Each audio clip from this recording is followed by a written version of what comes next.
हाल के दिनों में भारत और पाकिस्तान के बीच जो बयानबाजी हो रही है वो काफी गंभीर है। कई एक्सपर्ट्स का मानना है कि 2026 तक दोनों देशों में तनाव एक नए लेवल पर पहुंच सकता है और ये सिर्फ धमकियां नहीं है बल्कि एक बड़े जियोपॉलिटिकल बदलाव का संकेत भी है।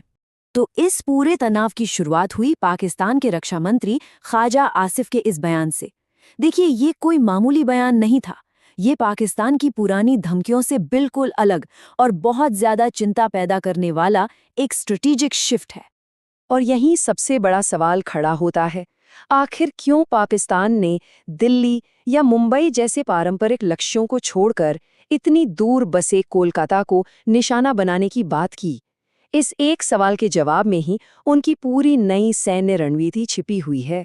जाहिर है, इस तरह की धमकी के बाद भारत के राजनीतिक गलियारों में हलचल तो मचनी ही थी और इस पर जो प्रतिक्रियाएं आईं वो भी बहुत तीखी और मजबूत थीं। भारत का जवाब रक्षा मंत्री राजनाथ सिंह के तरफ से आया, एकदम साफ और दो टूक। उन्होंने सीधे सीधे 1971 की लड़ाई की याद दिलाई। मतलब संदेश साफ था कि अगर इस बार कोई गलती हुई तो उसका अंजाम पहले से कई ज्यादा बुरा होगा। अच्छा, इस बयान का असर सिर्फ दिल्ली तक नहीं रहा, इसका असर सीधे पश्चिम बंगाल की राजनीति पर भी पड़ा। आमतौर पर वहां पाकिस्तान कोई बड़ा चुनावी मुद्दा नहीं होता, लेकिन इस बार तृणमूल कांग्रेस के महासचिव अभिषेक बैनर्जी ने इस धमकी पर केंद्र सरकार की चुप्पी को लेकर सीधे सीधे सवाल खड़े कर दिए। तो चलिए अब वापस उसी सवाल पर आते हैं। आखिर इस अजीब से लगने वाले टारगेट यानी कलकत्ता के पीछे की गहरी मिलिट्री स्ट्रैटेजी क्या है? यहाँ पाकिस्तान की सोच में एक बहुत बड़ा बदलाव दिखाई देता है। देखिए, पहले उनका पूरा फोकस उत्तरी सीमा और दिल्ली जैसे शहरों पर होता था, जहां भारत का डिफेंस बहुत मजबूत है। लेकिन अब वो भारत की भौगोलिक गहराई यानी जियोग्राफिक डेप्थ का फायदा उठाकर देश के इकोनॉमिक हब्स को टारगेट करना चाहते हैं।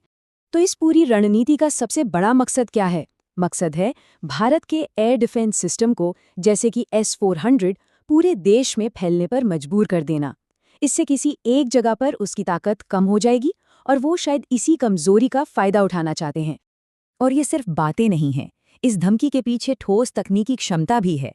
पाकिस्तान की शाहीन 3 मिसाइल की रेंज 2700 किलोमीटर बताई जाती है और ये रेंज इस खतरे को एक असली सैन्य संभावना बना देती है। इसका सीधा सा मतलब है कि अब खतरे का दायरा बहुत बढ़ गया है। अब बात सिर्फ कोलकाता की नहीं है, बल्कि पूर्वी और दक्षिणी भारत के कई बड़े आर्थिक और तकनीकी हब जैसे बेंगलुरु, हैदराबाद और चेन्नई भी पाकिस्तान की मिसाइल की जद में आ गए हैं। अब सवाल ये उठता है कि पाकिस्तान अचानक इतना आक्रामक क्यों हो रहा है? तो चलिए इसके पीछे की असली वजहों को समझने की कोशिश करते हैं। इसके पीछे असल में दो तरह की वजह हैं। एक तरफ तो ये भारत के लिए एक नई मिलिट्री चैलेंज खड़ी करने की कोशिश है, वहीं दूसरी तरफ, और शायद ये ज्यादा बड़ी वजह है, ये अपने देश के अंदरूनी आर्थिक संकट से लोगों का ध्यान भटकाने की एक सोची समझी कोशिश भी है। कई एक्सपर्ट्स का मानना है कि ये एक पुरानी तरकीब है। जब देश के अंदर अर्थव्यवस्था खस्ताहाल हो, महंगाई आसमान छू रही हो, तो एक छोटा मोटा बाहरी संघर्ष लोगों का ध्यान भटकाने का काम कर सकता है। हमें ये भी देखना होगा कि ये सब किस वैश्विक माहौल में हो रहा है।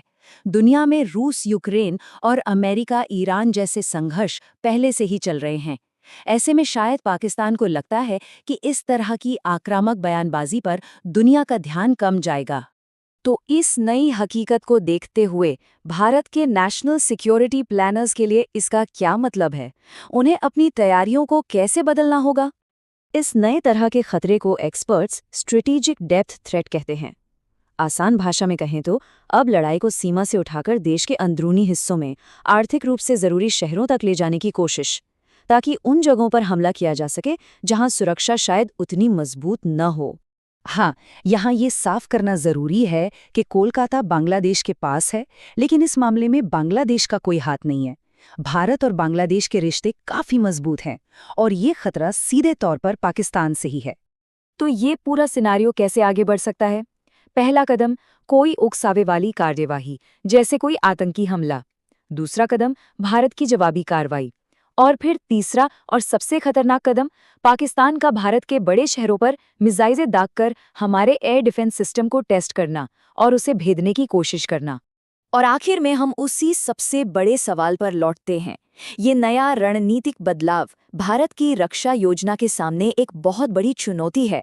अब सवाल ये है कि भारत अपने इतने बड़े देश को इस तरह के लंबी दूरी के मिसाइल खतरों से बचाने के लिए खुद को कैसे तैयार करेगा।